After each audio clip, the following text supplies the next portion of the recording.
In 1968, the Formula One circus arrived in Monaco for the annual Grand Prix around the streets of Monte Carlo. Legendary F1 team boss Colin Chapman chose that race to debut his new Lotus, the 49B. Chapman had added two small winglets either side of the nose.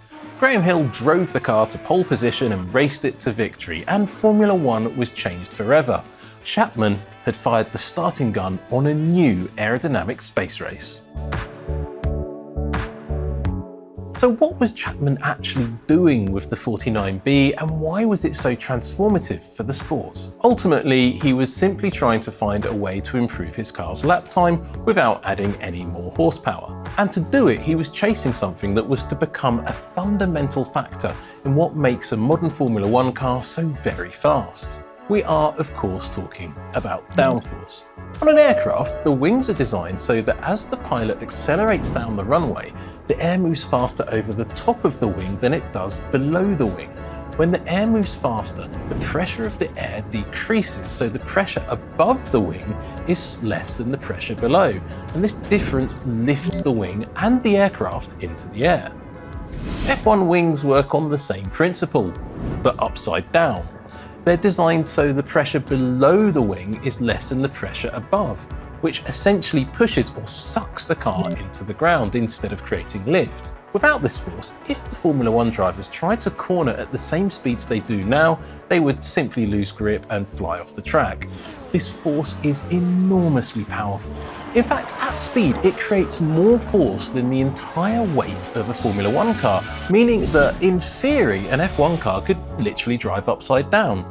Ever since Chapman kicked off the trend in 1968, F1 engineers have been on a never-ending quest to master the aerodynamic forces and harness the power of the air itself to make their car go faster than the rest. From those rudimentary, simple winglets that Chapman turned up in Monaco with, all sorts of different designs have been tried and tested over the years, some more elegant than others. These days, the wings on a Formula One car are incredibly complex, with specially sculpted curves, surfaces, and shapes all crafted from carbon fibre. It's pure artistry, and they all come as the result of many hours of testing in the wind tunnel. But all of this lovely downforce doesn't come for free, because once you add wings to your car, you're also creating aerodynamic drag. Drag simply refers to the aerodynamic force that resists a car's motion through the air. A big boxy truck, for example, will have a greater drag than a streamlined, sleek sports car.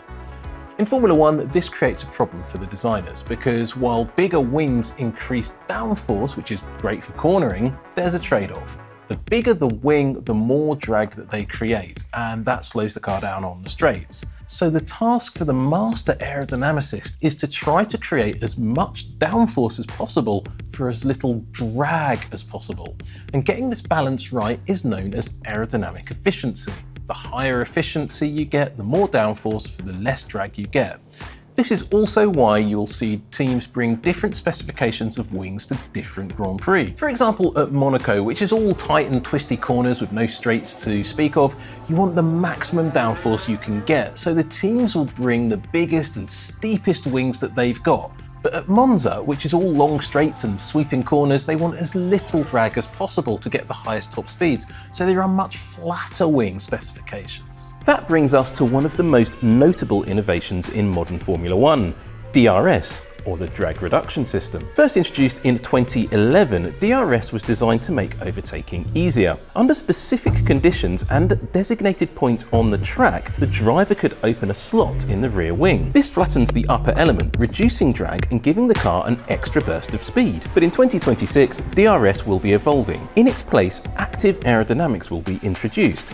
Instead of being limited to just overtaking zones, drivers will be able to switch between high downforce and low drag modes throughout the lap. DRS was only available on the rear wing, however active aero will be available on both the front and rear wing at the same time. And there's another twist. Previously, DRS was only available to a car if it was within 1 second behind the car ahead and it was in a designated DRS zone. But in 2026, this will change to overtake mode. To activate this mode, the chasing driver must be within 1 second of the car ahead, They must also reach a specific speed and do so at a designated point on the track. Once triggered, the mode remains active until they cross the activation zone again, where the parameters are looked at. But overtake mode has nothing to do with aerodynamics. Instead, it gives the driver access to extra electrical power from the hybrid system, providing a significant boost in their bid to pass.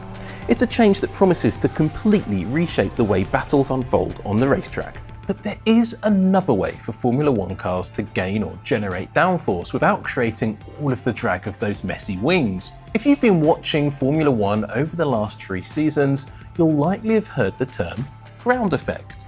Although it's only recently been brought back to Formula One, the concept has been around for almost a century. Back in 1928, a man named René Prévost wrote a letter to the British publication, The Automobile Engineer, outlining a new theory. Some 50 years later, and the concept was finally made to work on a Formula One car. Engineer Peter Wright had been working on the idea for some time at his previous teams, but in 1978, he finally got it right, and the Lotus Type 49 was the result.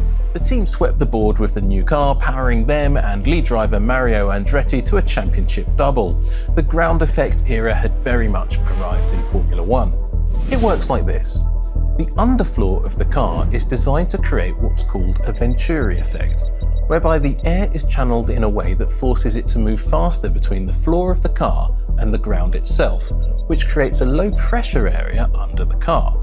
This low pressure area sucks the car down towards the track, increasing grip and stability. The genius of it is that the increased cornering ability is not at all compromised by a decrease in straight line speed, which is the case with those draggy wings. The new design was hugely successful, and cornering speeds went through the roof as Lotus and their rivals began to perfect it. In fact, it became so successful and it made the cars so fast that F1's governing body had to step in and ban ground effect in 1983. But that's not the end of the story.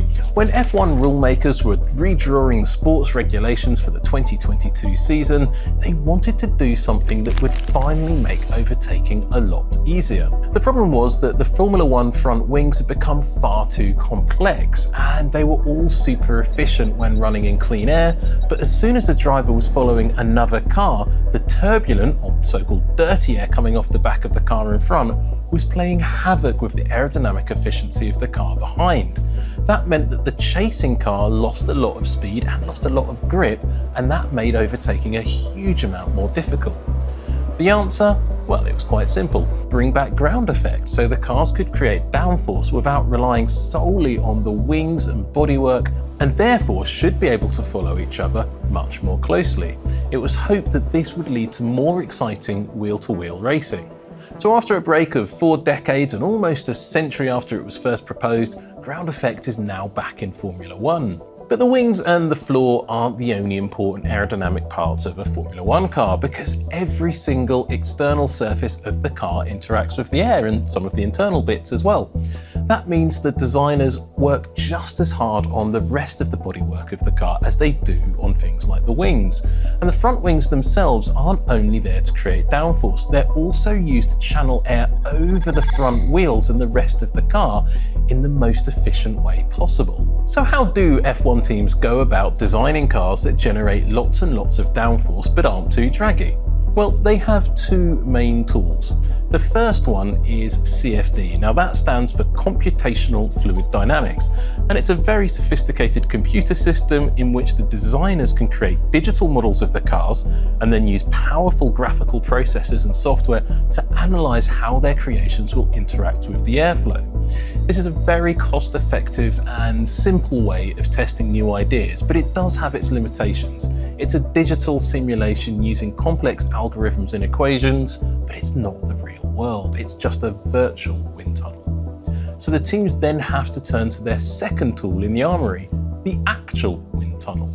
These are essentially big tubes with a really powerful fan at one end and a rolling road on the floor.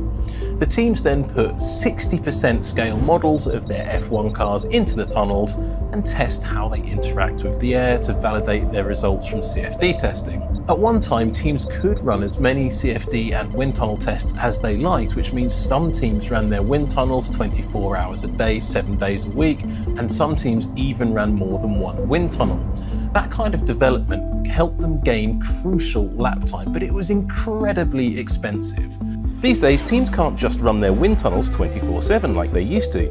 Instead, the sport's rulemakers have introduced strict limits on how much time each team can spend in the tunnel and on CFD simulations.